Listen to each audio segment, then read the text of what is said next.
Okay, I'm good to go.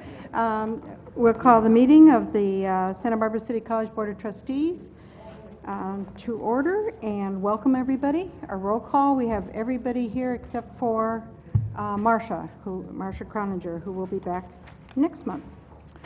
And she was going to visit us from Paris, but she has something else to do there. We don't know what it is. But that's what, she's not going to be here. So that's the way that is. Welcome to everybody, and we're going to take an item out of order. We have Vanessa Patterson here from the Santa Barbara City College Foundation, and she's going to be talking to us about the Humanities Building, and we're very excited about getting it opened and everything at the end of this year. So here we go. And you're wearing purple too. I feel so silly. Why didn't I? It's the memo. I didn't get the same memo. I put on pink. Oh, wow. It is a good color. I know, what is that? Go ahead.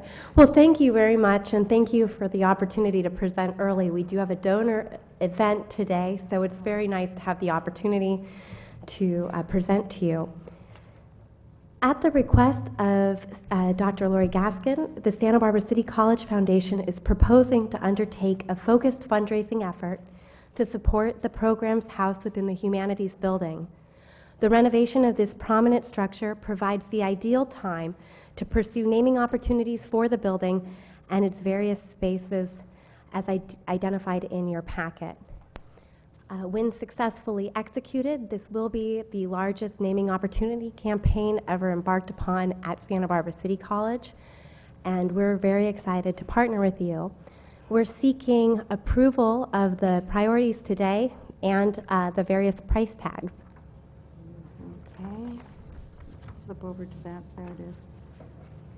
Okay. Is it that's it? That's it. It works. And this is part of the goals that I have provided to the foundation as far as priorities for the institution, are naming opportunities that provide the resources to sustain programmatic vision into the future and programmatic direction into the future. Okay. So this is particularly exciting, and I commend the foundation of Vanessa for honoring this priority and moving forward with it. Okay, it looks like we have several levels of possible giving, which is a good idea. So you would like us to okay that? It makes sense to me. Okay. Absolutely. I'd like to move approval Okay. Of all the levels? of all the levels. Okay. I'll second it. Okay. I think it's a very worthwhile thing to do, and it's an opportunity that the school shouldn't miss out on. Thank you, Lori. Right. And when the Humanities Building is open, it's a good time to announce a big gift. So we'll keep our fingers crossed on that. We are. Okay. All those in favor, please say aye. Aye. Opposed? Did you have something else? Well, trustees can do this, right? I mean, Oh, absolutely. We can wanna write talk the check? anytime. I'm thinking of Bloom Hall. Oh, I love the idea. How big do I have to write No. the check for? Yeah. But I do want to stress that what we will now do is start to approach people. We'll be developing the materials. Asks will start to take place probably sometime in the spring. As we get prepared, we're going to make up some mock-ups for various generous community members that we know might really take advantage of this opportunity. And I just want to say thank you again. This is very exciting. Thank you. This is really a good one. Okay. Anything else? Okay. Thank you. Now we have a longevity We do. classified. And I have the pleasure of introducing the individual who we are so honoring tonight. And this individual is Joe Sullivan, our Vice President of Business Services, and Joe is celebrating his 10th year with us. And when I think about Joe and his responsibilities, I liken it to a mountain climber, so bear with me for a moment.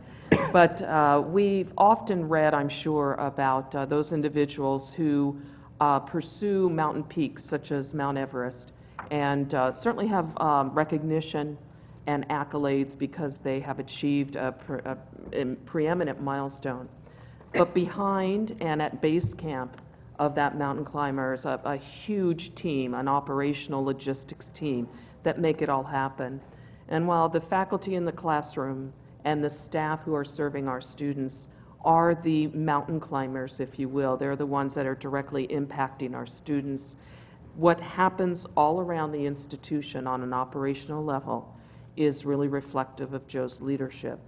From food service to security, dare I say parking, facilities, fiscal services, emergency preparedness, and everything in between, anything that is operational absent instructional or information technology is in Joe's area and scope of responsibility. And you're really looking at a quiet hero and a servant leader. You've got to be really committed to serving in order to fulfill this role. And Joe, as you know, he not only has a very prudent and conservative approach when it comes to resource management, particularly fiscal and budget management, but he's incredibly dedicated, intensely loyal, unquestionably loyal, and has a real clarity of purpose. And you couldn't ask for anything better in the individual who really ensures that our facilities and our operations are meeting our students and our employees' needs. So it is with an absolute honor that we recognize Joe tonight for 10 years of service.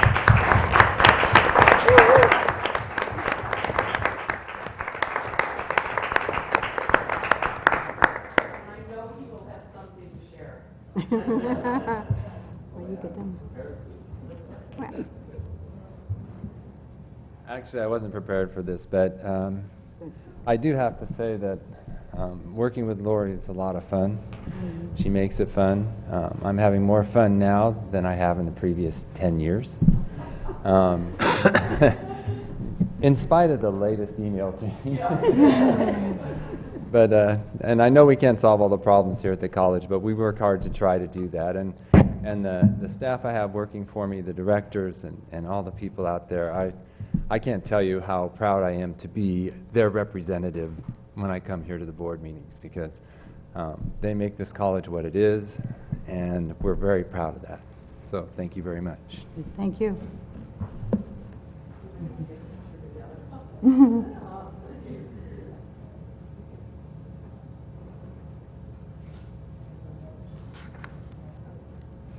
There you go. 10 years isn't that long.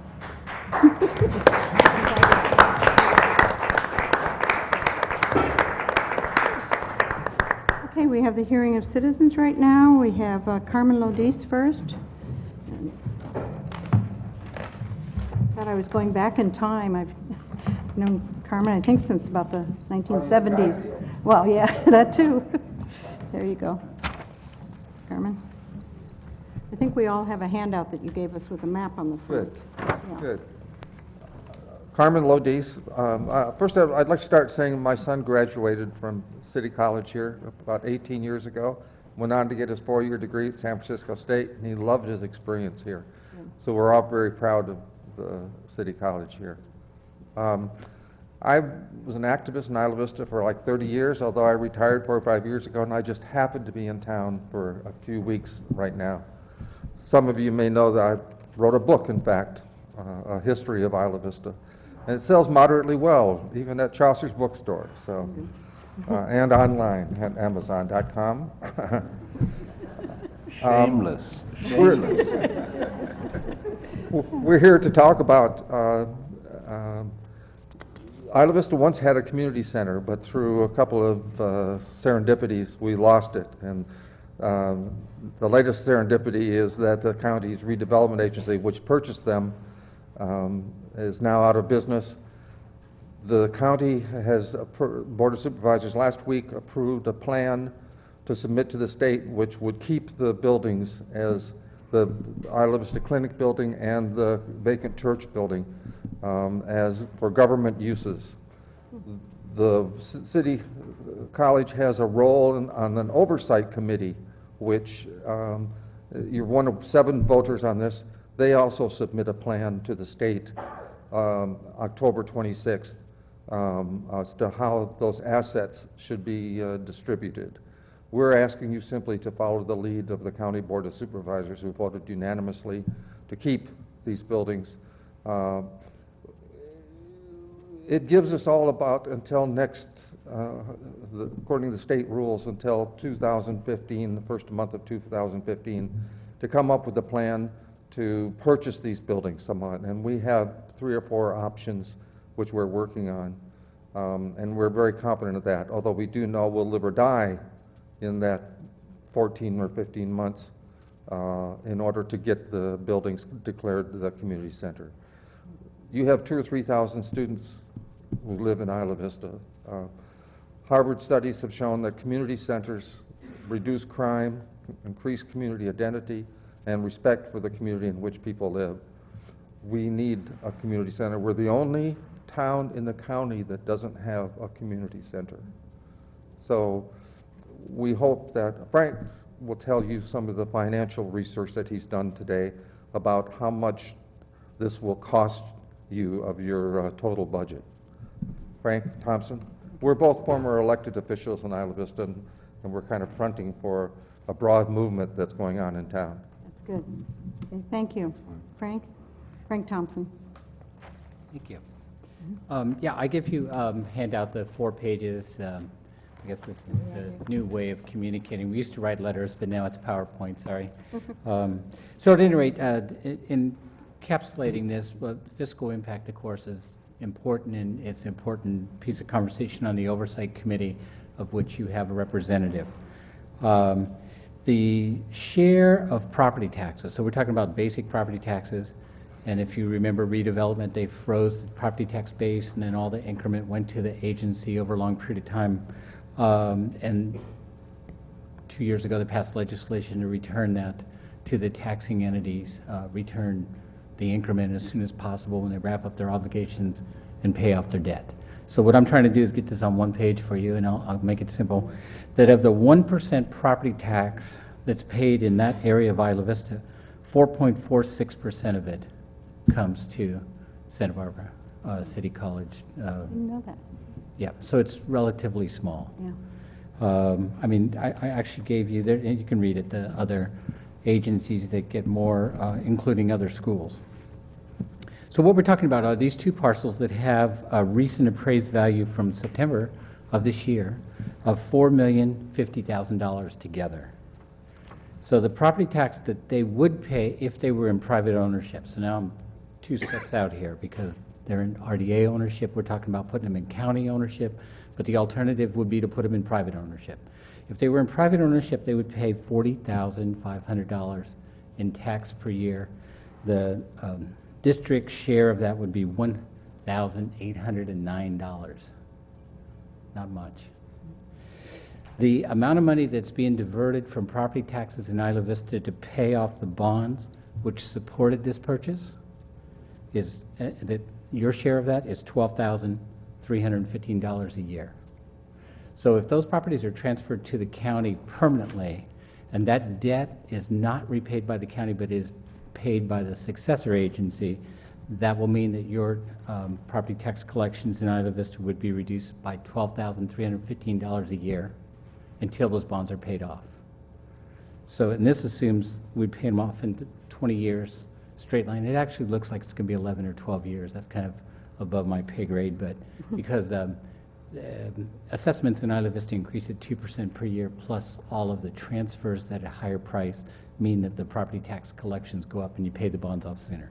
So the long and the short of what we're talking about here is that this is a relatively insignificant impact on SBCC's budget. And it certainly has a major positive impact for the SBCC students in Isla Vista. And that's the reason why we would like you to let it be known to your negotiator that this is a great idea, that the County Board of Supervisors voted for it. We'd certainly like to see them vote for it as well. So some of the details, there's the 4% share, which you can see. Here are all the taxing entities and how much they get, and then how much each one of these properties would pay if they were privately owned. And the last part of it is about your share to pay off the bonds. So soon those will be retired and they'll come back to the agency. So are there any questions? No, but I thank you very much We for appreciate bringing your this. help. Thank you. Thank you for bringing this to our attention. I really wasn't aware of it. I mean, I was aware we have a lot of students out there, but we can't act on anything today because it's during our public, it hasn't been on our agenda.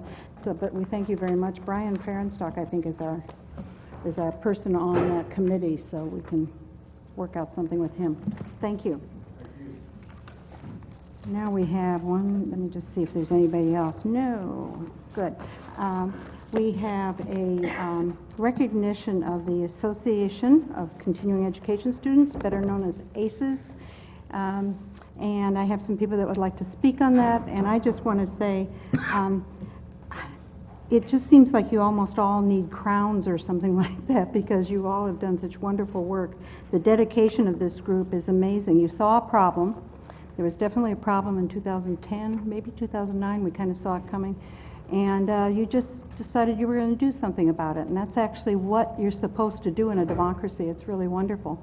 And not only did you do something about it, but you were problem solvers and you held your heads high and went ahead and did it no matter what was happening around you. It's kind of amazing.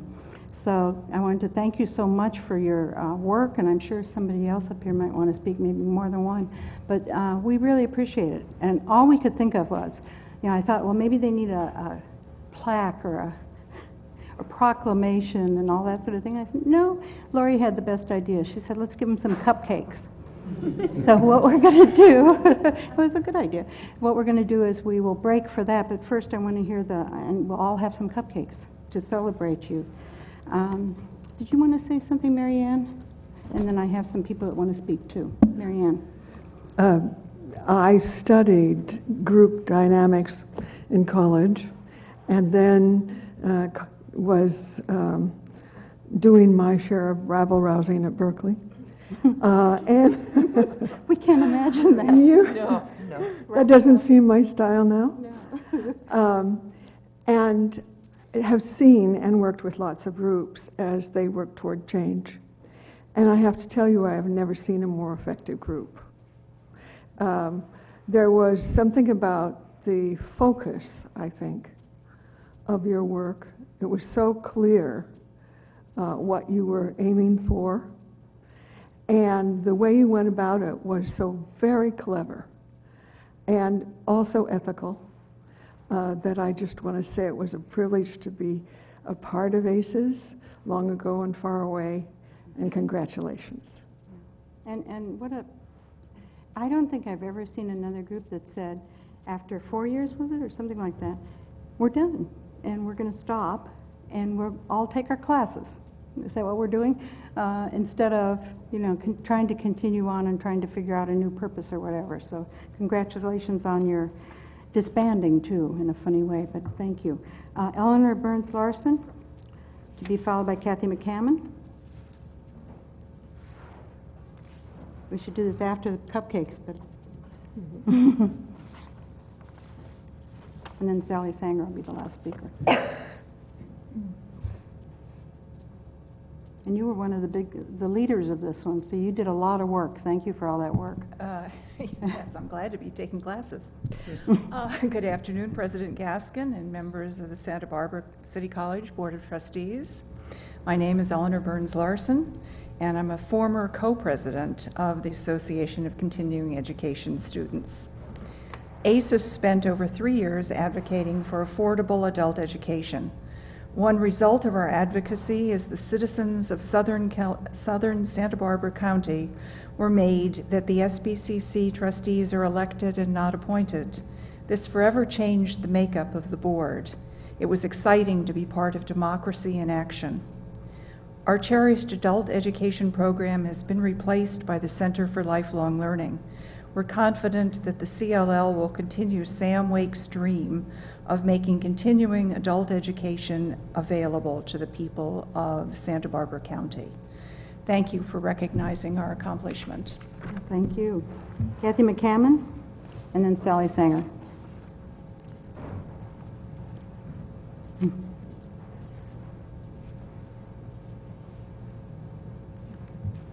Good afternoon. I'm Kathy McCammon, and I too am one of the former co-presidents of ACES. Thank you so much, Lori and the board, for honoring us today. It's very nice to hear positive comments. We're very pleased to be honored today, and despite our needing to disband because we are no longer continuing education students, we're very proud of ACE's accomplishments. ACE's members have continued to show their dedication to education for all. Nowhere is this more evident than seeing two of our founding members on your board and one of our former vice presidents and one of our very helpful board members. We haven't really gone away because many of the students that were members of ACES continue to show their support for classes for adults by participating in the CLL transition group, the CLL work group, the CLL committees, and the CLL Executive Council. So thank you all very much, and I'm looking forward to the cupcakes. Thank you. And Sally Sanger will be the last speaker, and then we can have cupcakes. So Sally, you better make it short. No, I'm just kidding. Yes, you know I can speak. I'm Sally Sanger, and I'm a part-time faculty member here, both at the Credit and CLL. I have to think about how I say that. It is the CLL. And I have also am a student, occasional student, and I was a senator on the with ACES, although it was a bit sporadic, my participation. I came today because I heard there were cupcakes, actually. There was a rumor going around. But I came today because I personally want to thank those members, all ACES members, but it's particularly the leaders of the group, the people who have shouldered most of the responsibility and done a lot of the work, and to express my appreciation to the executive board members for their dedication and their courage, and again, their hard work on behalf of not only the CE students, but for the betterment of the college and the Santa Barbara community. And from the beginning, they had their work cut out for them, and it was an uphill battle pretty much all the way. And they persisted, and I think they were very successful. They ended up being a strong and vocal voice for a population that basically had no voice previously, the non-credit students. And I think their greatest success isn't measured by wins or losses in scheduling classes or policy making or influencing the administration, but in the empowerment, the sense of empowerment that was inspired when they came up and spoke at meetings, at committees, and they participated in shared governance. They wrote letters to the editor. I think it really inspired many other students to feel like they actually had a voice and that there was a venue and a place where they could go and feel safe to share their thoughts. And ACES provided that much needed and long overdue venue and a voice for student involvement for the non-credit continuing education students. And for that, I thank each and every member, and particularly for the officers of the board for their time and their efforts that they put in. Now, second, this is a little tangential, but I do commend the board and Lori for honoring and recognizing this group and other groups. I really like the tradition and policy of longevity, so congratulations, Joe. Are you paying attention to me? He's getting ready for when he's speaking, but congratulations to Joe. And I love it when there are those longevity and appreciation awards and recognitions. And I would suggest that it be extended to part-time faculty. There are many part-time faculty that have been here temporary, part-time for 10, 20, or 30 plus years. And something as simple as a round-trip ticket to Hawaii would be a nice show of appreciation. But cupcakes are fine. I'd love to have cupcakes. So I would suggest that maybe we can think about how we can show appreciation to those that are, that other group that is here. And thank you for the opportunity to speak. Thank you. Thank you. Well, we're going to take a quick break, I think, for the cupcakes, and then we'll be back in just a couple minutes.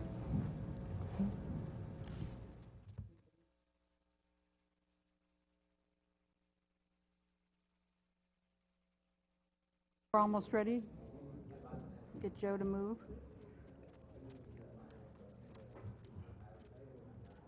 We don't have our microphone, do we? He jumped. That is my favorite flavor, raspberry.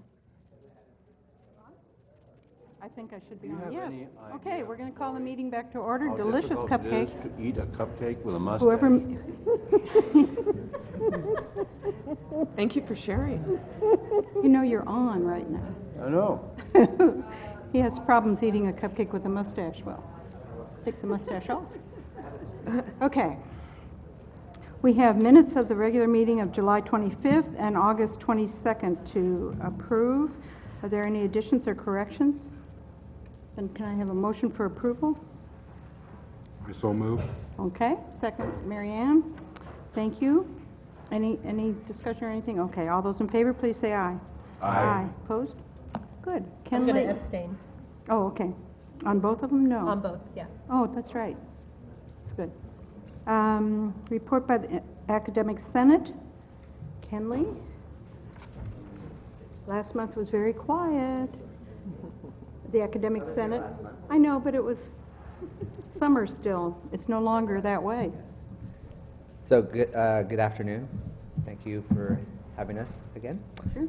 So, you should have received a copy of our end-of-year reports from last year. And so those are all of our committees that meet throughout the year. So you should have gotten one from academic policies, curriculum, faculty professional development, faculty recognition, the instructional technology group, planning and resources, sabbatical leave, and that's it. So there should be a little packet there, and if you have any questions about those, it just kind of highlights the work that they did through the course of the year on each of those committees, and it's for your record and for your information. So that's item number one. Number two is at our last meeting, excuse me, September 11th, we unanimously approved 15 ESL basic skills proposals for funding. We had about $100,000 in that account for funding ESL basic skills efforts. So we had solicited proposals from the faculty, and our committee, the Partnership for Student Success Committee, Basic Skills Committee, met and ranked, and they said that they were all great and they were all had merit and were strong proposals. And through negotiation with a number of the proposees, they were able to meet all of them by having some of them adjust some of their numbers, and so they all got approved. And so those include areas like English skills, adult ed, adult high school GED, CE to credit ESL efforts, some straight ESL efforts, psychology and ESL, communications and social science, math, library and English skills working together, and school of modern language. So those are some of the areas that the proposals covered. There were 15 of them altogether. So we're really excited, and as are the faculty, to be able to move forward with some of these proposals. And so in the coming months, the committee, the Partnership for Student Success Committee, will meet and will develop a plan for evaluation and for the report procedures. So at some point, I hope to return and offer a report to you in terms of what they were able to accomplish with that. So. And then the last thing is, perhaps you've noticed I started a little blog of the Senate activities that I've been trying to be diligent in my writing. And so that's, I hope that you've all received that link at some point. I read it. So hopefully I'll keep that up and be able to share what we've been doing and some of the committees that I attend and those sorts of things. So that's an effort to provide better communication out to all the faculty for those who are interested in receiving it that way, in addition to the Facebook and the Twitter and the Google Plus and all those things. So, That's good. any questions or Any comments? No, thank you very much. Wonderful. It's good. I like your blog. Thank you for those reports, too. Okay, Ellie, from the Associated Students, hello.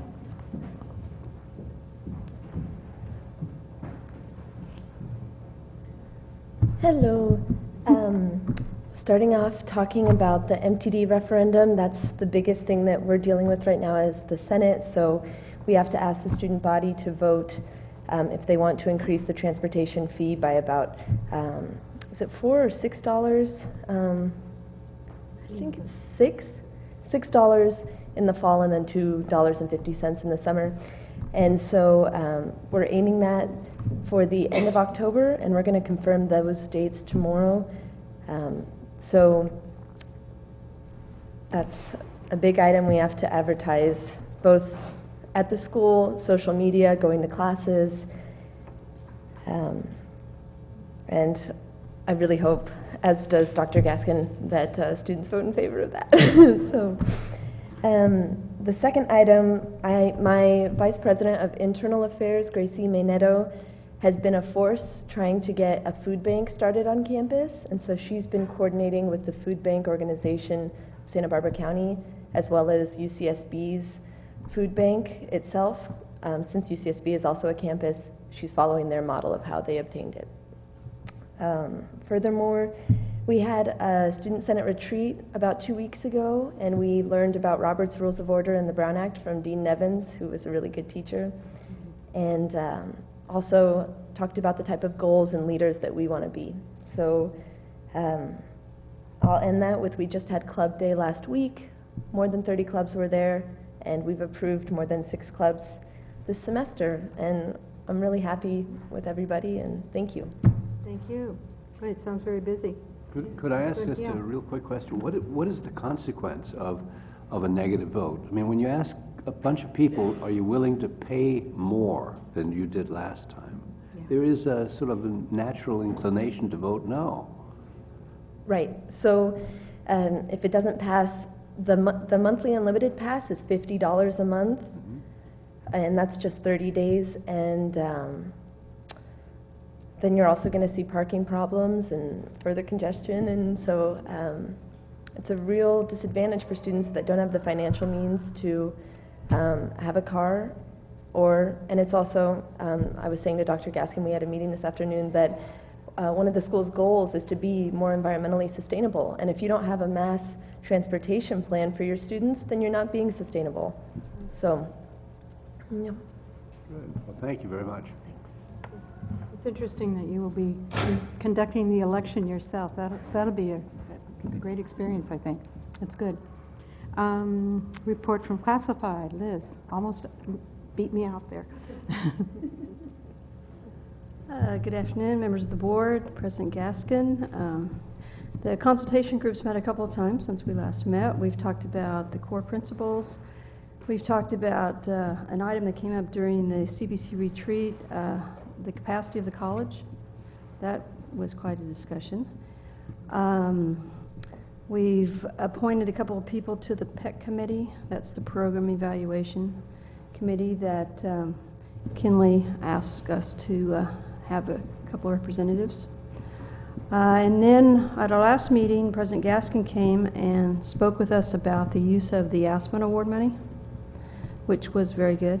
We're pretty much, I think, in line with most people as far as how that might be used. And what I find really interesting that's coming up will be the ability for classified, or the invitation for classified staff to participate in the accreditation. In the past, the accreditation report, the self-study was done by 1 or 2 folks, and classified really haven't ever been involved the whole time I've been here. So it's really of interest to me, and I think our group will appreciate the ability for many classified staff to be involved in the process instead of just maybe 1 or 2, but to have a lot of them. I think they'll feel more of a part of the college that way, as part of the actually governance of the college, if they're able to actually work on the accreditation reports. So I thank President Gaskin for bringing that opportunity to us. So that's it. Okay, thank you. Okay, Dr. Gaskin. Well, thank you. I wanted to share what I'm trying to do each semester is to go out to Isla Vista on a weekend evening and walk around the foot patrol and encounter our students and share with them about the importance of making sound decisions, particularly with regard to their behaviors and actions. So I did that last Friday night, and it is always a very, I was going to say positive, it's always a very profoundly meaningful experience. My students, our students, enjoy seeing me out there.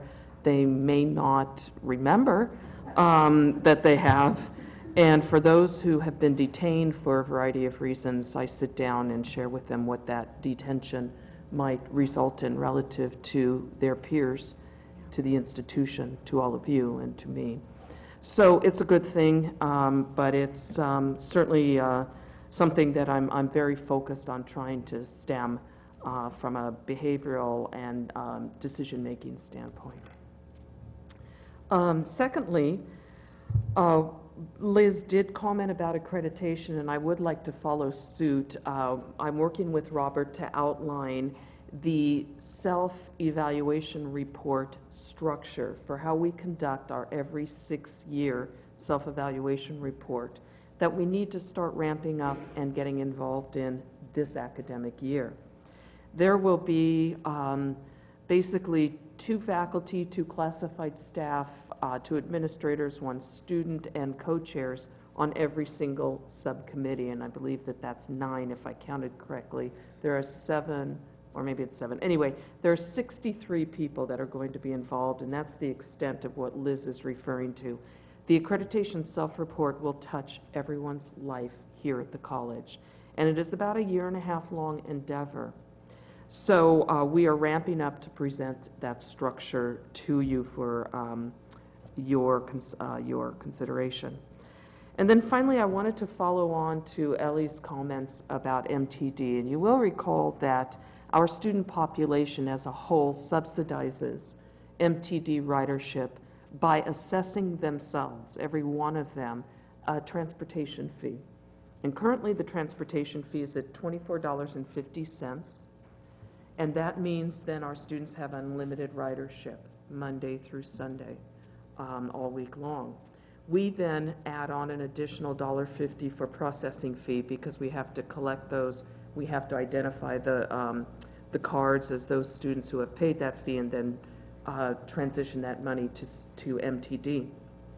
$24.50 plus a $1.50 processing fee is $26 for the entire semester.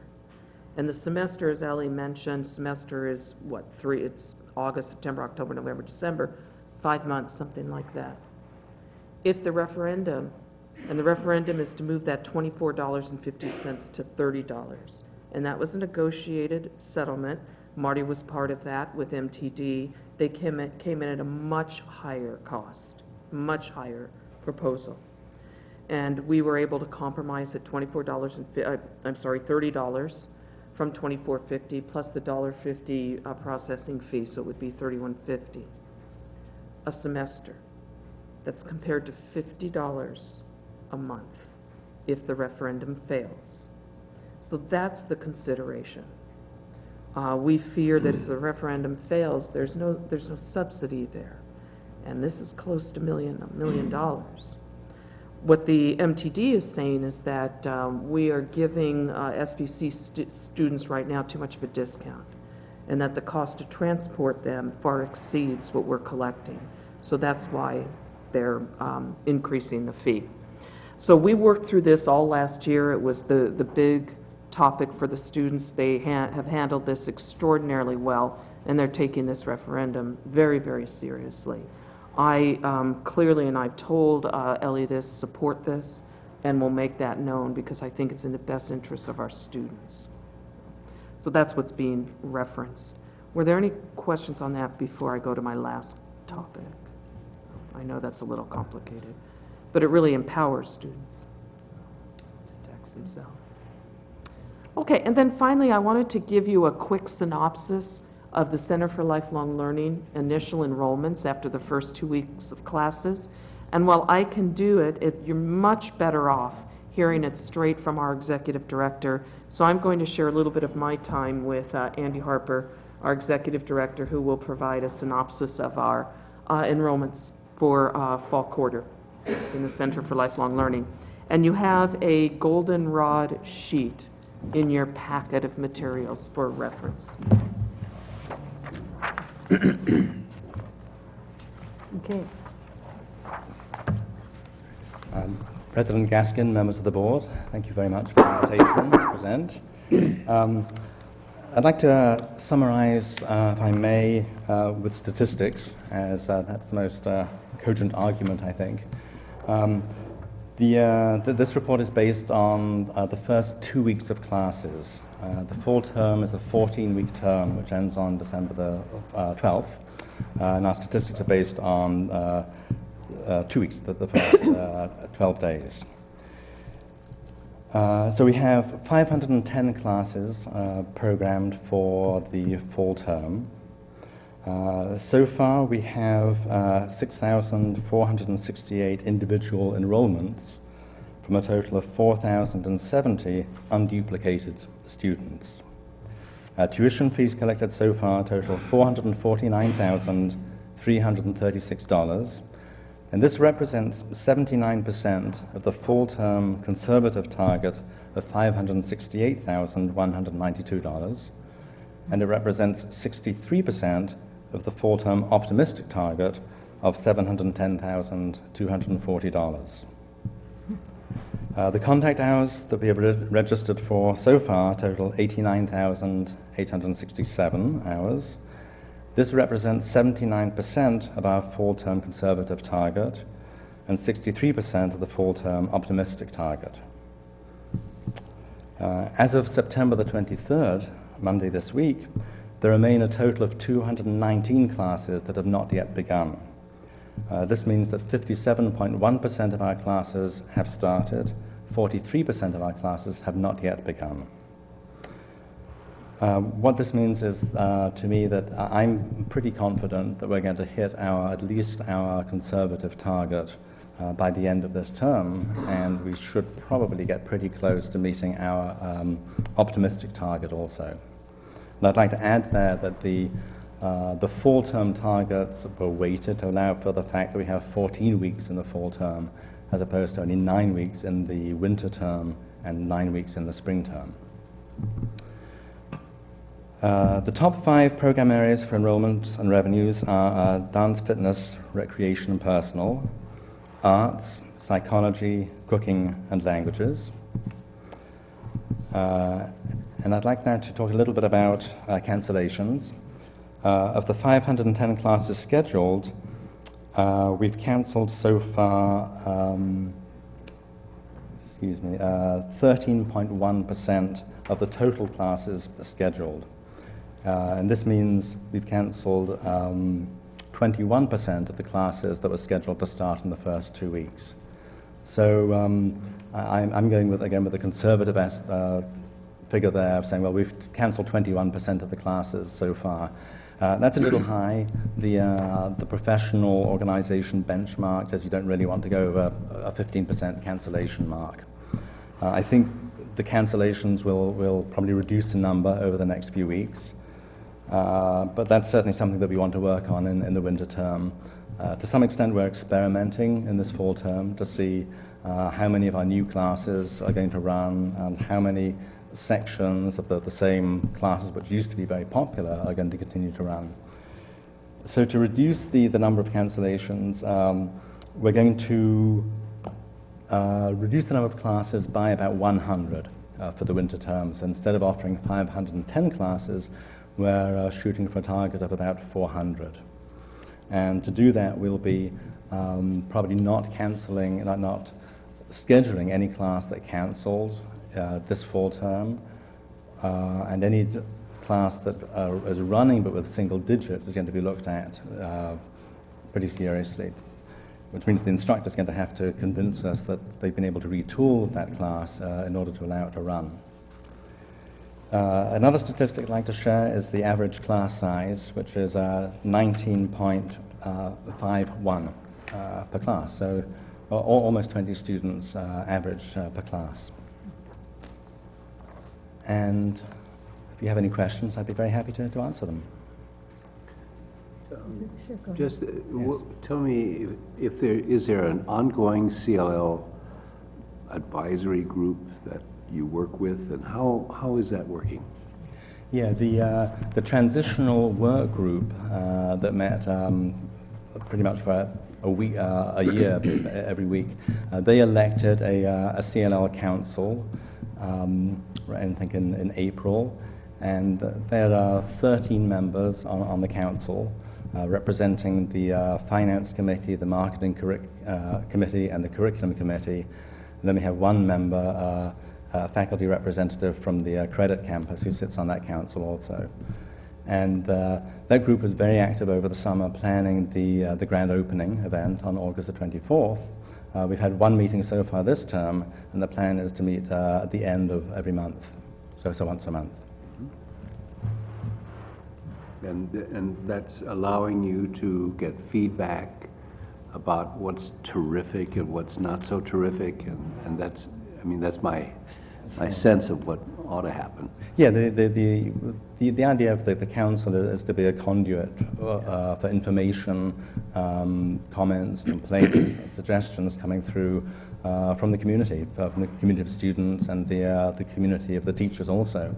Not only suggestions for teachers, but for new classes, but suggestions for everything from parking problems that we have at Shot at the moment, for example, to social events, to ideas for a new series like CLL Presents.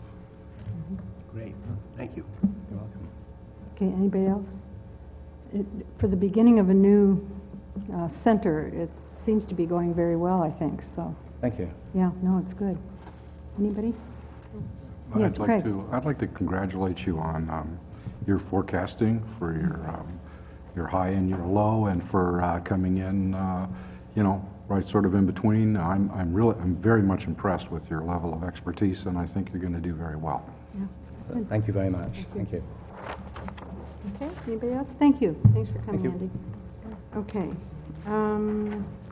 Report from board members or committee chairs. And the committee chairs have a report? Yes, Mary Ann. I served as the temporary chair at the last facilities committee, and Craig and Marty were my colleagues. We covered a bunch of the projects that you see on your agenda, and so I wanted to just go over some of the bigger ones, the items that generated the most discussion quickly. The resurfacing of the parking lot at the main entry, parking lot 1B, with a review of the issues which arose when the existing layers were removed, was very enlightening, and it became immediately obvious that a lot of extra work was going to have to be done, and they've done a wonderful job. We looked at the upgrade project for the labs, which required several small additions to the contract. And then we spent quite a bit of time talking about the waterline upgrade project because there was an amendment of the professional services agreement with the DLR group. The additional cost was incurred, but it was out of project internal contingency funds. So nobody had to come to you for the extra money on that. The work on the East and West Campus snack shop modernization was very interesting, and we saw alternate plans for the outside. The modernization was designed to improve traffic flow and additional space and a great variety of fresh food, and the project was greeted by us with enthusiasm. The modular building master plan, which the board will be reviewing at this meeting, was discussed with RJC representatives, the company that's hired to implement the small-scale improvement measures for upgrading the overall appearance of the campus. That's not right. I skipped a... That's okay. We're going to see the modular plan, and then you were provided with just an extensive review of all of those small projects Oh, that's right. that has Yes. spruced up the campus. Okay, I obviously am technologically illiterate. Anyway, finally, the committee reviewed the potential budget and construction costs and supported the request to proceed with the lease back delivery method for the new West Campus classroom and office building. And you will be seeing that again, too. The meeting closed with a commendation from the committee to the staff and visitors for the excellent clarity of the presentations and the efficiency of the work. Okay, any other committees? Yes. Yes, Peter. The Educational Policies Committee convened essentially a hearing on the issue of the relationship between education and recidivism in California. That's a huge issue. And I'm tempted to say I'm sorry I raised it, but it is so valuable, it's so necessary for us all to become aware of the issues and how it relates to the community college, because every dollar spent on this amazingly efficient revolving door where 70% of inmates who are released go back in within a 3-year period, you know, that's a dollar that we can't spend on education. And I've spoken with any number of people, and I have yet to find anybody who thinks it's worth it. I find more people who say the system is broken and we need to take some steps. Now, our interest here has to do with the fiscal allocation by the state of California for things that relate to education. That's one. And the second is there some role we can play in terms of providing the education or training for those who come out of the system so as to help them stay out of the system. And attending this conference or this hearing was the Sheriff Bill Brown, his undersheriff. We had Rick Roney, who has been very supportive and an activist in support of finding ways to reduce recidivism. People who are with the Day Reporting Center. And I think it was really it was a wonderful first meeting. I think we all learned a lot. Among them, we learned probably what we cannot do. I mean, what Lori's closing comment had to do with, you know, what would be on our wish list, or words to that effect. And if we're going to succeed in reducing recidivism, it's going to take us all, not just the community college, but it's going to take a concerted effort by a number of people who are convinced that what we're doing is simply not working, is much too expensive, and we need to redirect those resources. So we look forward to another meeting. We really need to turn those numbers around. Yeah. I mean, the current position of Governor Brown is that we have almost 10,000 inmates who need to find a different place to live other than the overcrowded state prisons. If you do the math on what it's costing on a per person basis, we approach $500 million in the first year, and we have to anticipate increasing that amount by about $80 million a year until the problem gets reversed. Yeah. So we talk about an incentivized approach. We have a strong incentive to work collectively. I emphasize it can't just be Santa Barbara Community College Board of Trustees, but we have a part to play. And we should be, I don't mean to take up too much time here, but we should be working on their job skills and that kind of thing so they can actually have a job when they get out, or a high school degree at least, you know. Yeah. So, yeah. But there's some very exciting options out there once we start doing a little research. Good, this is great. One of our very own college programs.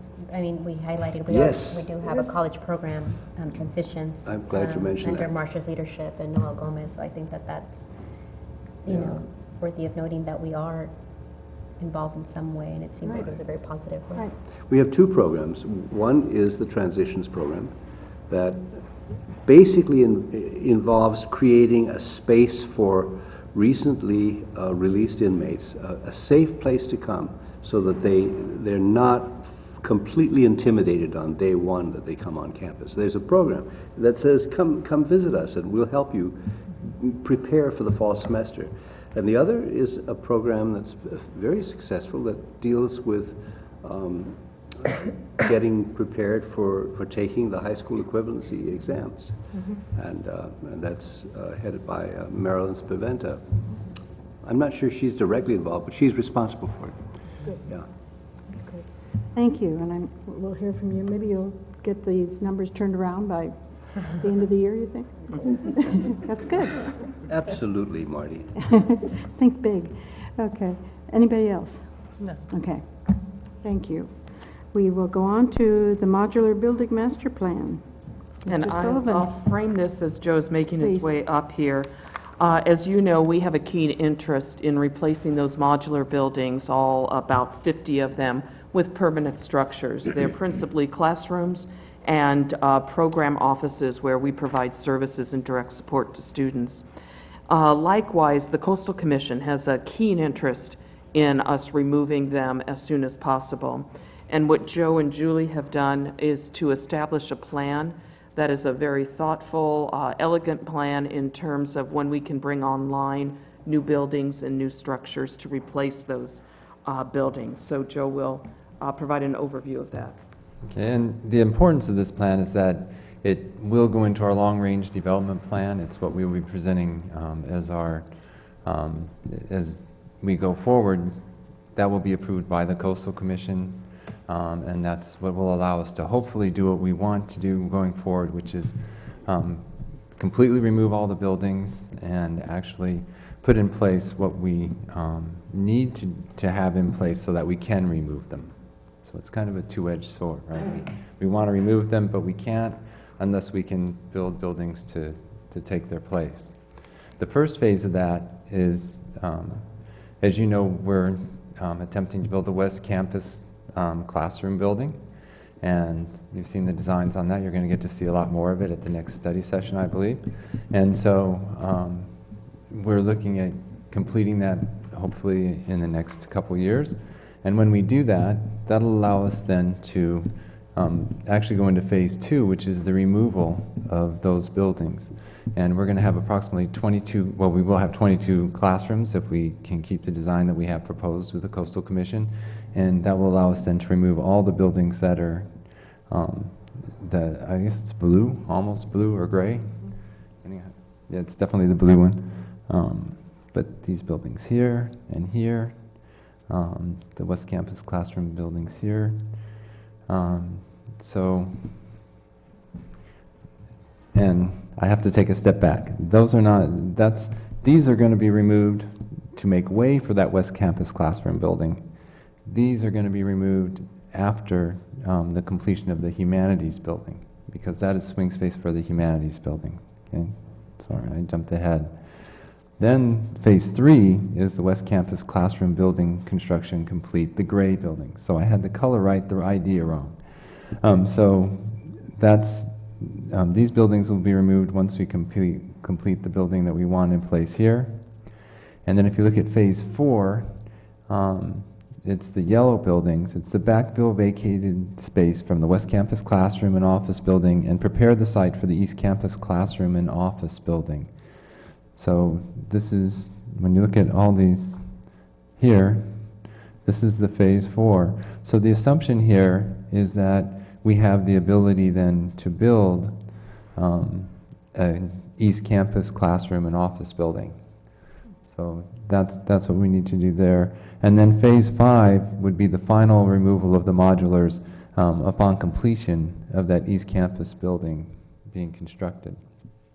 So it's important that as we go forward and we're talking to the Coastal Commission that they understand the need to construct buildings to replace them as we remove them, and that's really what we're going to be talking to them the most about, is why we have the buildings, what the need of those buildings are, and why we should retain the right to keep that space on campus and replace it, and of course get rid of the modular buildings. The demo phase that we're looking at is we tried to eliminate the buildings that are in the worst condition first. So when you look at phase 2, the removal of the buildings, those are mostly buildings that are in very, very bad shape. And then as we go forward again, as you can see, I think what we're looking at here, and what I think is the most important takeaway is the timing that we're looking at, and the need to construct the West Campus classroom building and the East Campus classroom building so that we can remove all of these buildings. Any questions? Yeah, where is the East Campus? Where will the East Campus classroom building be? The East Campus classroom buildings will be, let me see if I Trying to can locate get you a better shot of it here. Okay, up here in this corner is, sorry, I have to be closer to the microphone, so I feel like I'm bending over here. But it's up in here where the student services, between student services, you know, where that's security up here. And the FRCs, those are to go in the first phase. It'll be here, and it'll encroach also in this area down here. It's either, and we're discussing the design, either like 2 30,000 square foot buildings or one 60,000 square foot building, which was the size of SOMA. That's what we had the prior approval for that area for. So we're going to retain that footprint. We've done all of the evaluations for that footprint and had gotten the approvals from Coastal Commission once before to put a building there. So that's where we're, that's why we're retaining that space. Wait, did I hear you were at building in front of, is that the quad right there in front of student services? I couldn't hear. Did I I'm hear sorry. you right, what, did you point to that open quad right there? It's the student services quad. Uh-huh.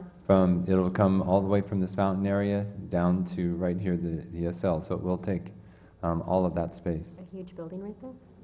Yes. And Or two buildings? Yeah. You're saying one or two? I mean, We're far from that. In perspective, we're replacing 50 modular buildings, right? yes. And so, yeah, it's going to be a big building. And we need to rehabilitate the land on which those modular buildings are sitting. And so that will, in essence, have a green space right where our views are, and I think it'll be quite pleasant. Yeah. It seems, we have to see like the plans, it seems very massive, like it's going to be in your face. You know, like downtown, how right on that building, the Bonds, how they tore down could be. Bonds. No. And anyway, we saw the plans, and now it's just like this massive, just in-your-face building downtown where Bonds was at. And so I don't know, I'm kind of, Well, I'll have to see. this is a two-story Yeah, structure. okay. We've had, it's, the I know what you mean. space that was there, I don't know if you were familiar at all with the SOMA building that was to go in that area, but it's the same type. It's a long two-story building built to, so it's kind of long, and if you look at it in one way narrow, you can see how it goes. It's not going to be tall. It's not going to be imposing. It's going to be, in fact, it fits the environment and it fits the area. That's the goal. And what we're trying to do is pull the buildings back away from prime area. You see it on West Campus beautifully, where the buildings are sitting back, and that's what we're trying to do on East Campus as well. That'd be lovely. Good. Okay, anybody else? And one thing that Dr. Gaskin touched on, which is right in here where we're taking out all of these modular buildings, and over here, that's actually all labeled environmentally sensitive habitat in our in our LRDP and Public Works Plan. And so when we take those buildings out, we will have to restore them to their natural state. So that's the backfill that will go in there. So I know there's been discussion about putting parking there or other buildings, or we're not going to be able to do that. I mean, it's just it's what we will propose in our long-range development plan, because it is in our original long-range development plan. And that's what the Coastal Commission will expect to see. Okay, anybody else? When the Garvin went up on the West Campus, did any of the homeowners on that end of campus share any? We have to, we work with our neighbors, and we'll be doing the same thing with the classroom building that will be right next to the Garvin. But also we have the ability to exempt ourselves from environmental, the EIR and things of that sort, because it's for an educational purpose. But that doesn't mean that we don't sunshine it and work with the public. did it long-range go well last development time? plan contains an environmental impact report, actually, which discusses it. What we did with Drama Music was we went and we sent a mailing out to the 400 residents that were closest to that, and explained what we were doing and how long it would take. I was actually in communication with them monthly for about 24 months while that project went on, because we did run into the unforeseen issues and it chugged on. And I have to say they were very, very nice about it. You know, the only complaints we got were a couple of times when the workers came in early and it wasn't anticipated, and we didn't know it, so we couldn't give them advance warning. But even then, when we let them know that the workers are coming in at 6 o'clock on these days to do this, this all I got back was, well, thank you for keeping us informed, and you do work to meet the environmental issues. We keep the desks down, we enclosed that building when we were doing it, we'll do the same. That's what our building policies, and if you read our plan, much of it is about keeping the desks down, keeping the noise down. How do we plan for that? And it's all in that plan in great detail. And then was the actual size of the building, was that a positive thing from the neighbors and stuff, the people that live there? The drama music building? Yeah, the Garvin, when it wall went up, I mean, so was that whole process, was it positive? I mean, I know we build and, you know, it's separate, but did they, in terms of looking? It didn't. Well, sorry, yeah, I mean, but when we go forward, will they see plans, you know, a new building's gonna pop up and so? Well, it'll be on your public agenda next month. You will be seeing the footprint and the elevation. So then they'll get to see it then? Yes, you'll find the building, I mean, when you look at the building itself, it's definitely not as tall as the Garvin. And when you view it from the street, you won't be able to see very much of it, maybe the very top of it over the trees and plantings and the structures that are there. And it'll have the same view corridor as the Garvin did. In fact, it's less encroaching than Garvin because it's further back from the bluff. And so there's no view corridor issues at all with that from below, above, or from the housing on the other side. So. That's good. Okay, thank you. Anybody else? I don't think we need to approve this, do we? Or is it- No, Yeah. it's just for your Yeah, information. thank you for bringing it. Okay, next. Humanity Building, naming opportunities, we did that, but if anybody wants to come up with a check, we're here. Human Resources, yes, go I ahead. think that you skipped Oh, did I skip one, one? which is Sorry. on the bottom of the other page, and it's first reading Yes. of board policy Okay. 4230.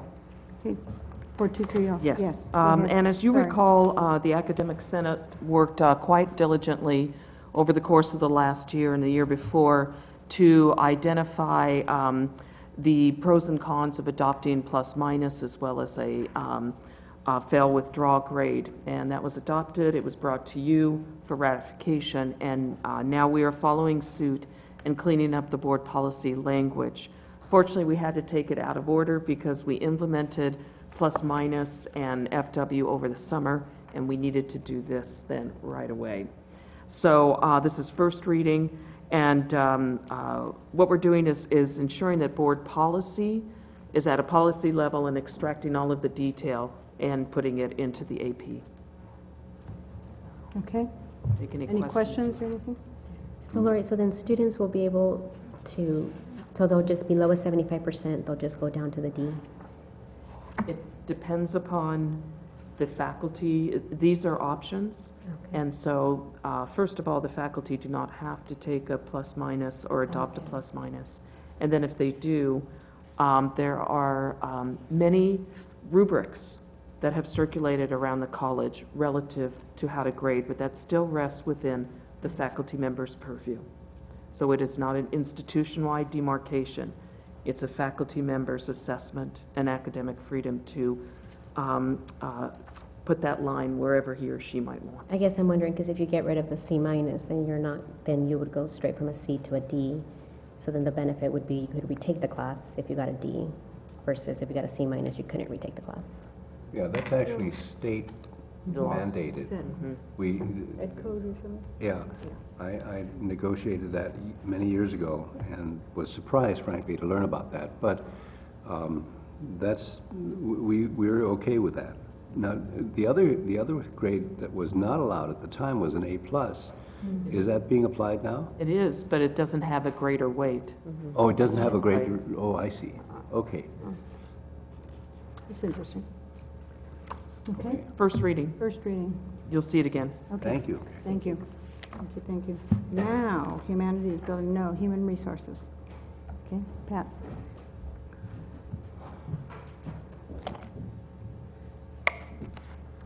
Good afternoon, members of the board and President Gaskin. I have 4 items for you today. Item 4.1A, B, C, and D. They are all consent agenda, and I have no changes. So I'm submitting them for your approval. Okay. We'll look at take the consent items, all those, I need a motion. So moved. Okay, let's move to approve the consent item. Is there a second? Second. Okay. I'm sorry, if I need to abstain, should I move to separate, or can I make a motion? Or, because I need to abstain on D, because Oh, it's on there D, are several okay. students there that I'm personal friends with, and I just Okay. don't want to Okay. have Okay, issues there. then makes can we sense. change it to A, B, and Yeah. C first? We'll We- take those 3 first, and then we'll vote separately on the other one. Okay, is there a second on that? Who did the second? Okay, thank you. Anybody wants to take anything else off? Okay. All those in favor of A, B, and C, please say aye. Aye. Opposed? Yeah, I got a good loud aye from everybody. That's good. Okay. Item D, can I have a motion to approve? So moved. Okay, is there a second? Okay, we're just on 4.1D. All those in favor, please say aye. Aye. Opposed and abstain. One abstention, okay. Okay, educational programs. Dr. Freelander, thank you. It's so brief in the fall. Everybody's getting back to school and everything. It's wonderful. Yes. That's right. So, item 5.1, I'm recommending approval of these stipends for faculty projects. Okay. Is there a motion for approval? I so move. Okay, is there a second? Any questions or discussion? Okay, all those in favor, please say aye. Aye. Opposed? Okay. Thank you. Now, Then item 5.2, recommending approval of 2 new CLL courses, which are listed here. It's funny because we can call them anything we want to. I know. now, So I kind of look at that to see. what- Capturing the Hunter's Moon. There it is, Hunter's Moon, I like it. I The move state would appro- never approve it. right? No way. Okay. I'll move approval of the new Okay, is courses. there a second? I'll second. Okay. All those in favor, please say aye. Aye. Opposed? Thank you. Thanks. Okay. Mr. Sullivan, you're back. Item 6.1, which is consent items. We have the consent agenda tonight, so Okay. I give it to you for your consideration. Okay. Are there any changes on it at all? No changes. As Mariana said, most of it was covered in the Facilities Committee meeting in more depth than we covered here, so Okay. I'll move approval. Okay. Is there a second? Second.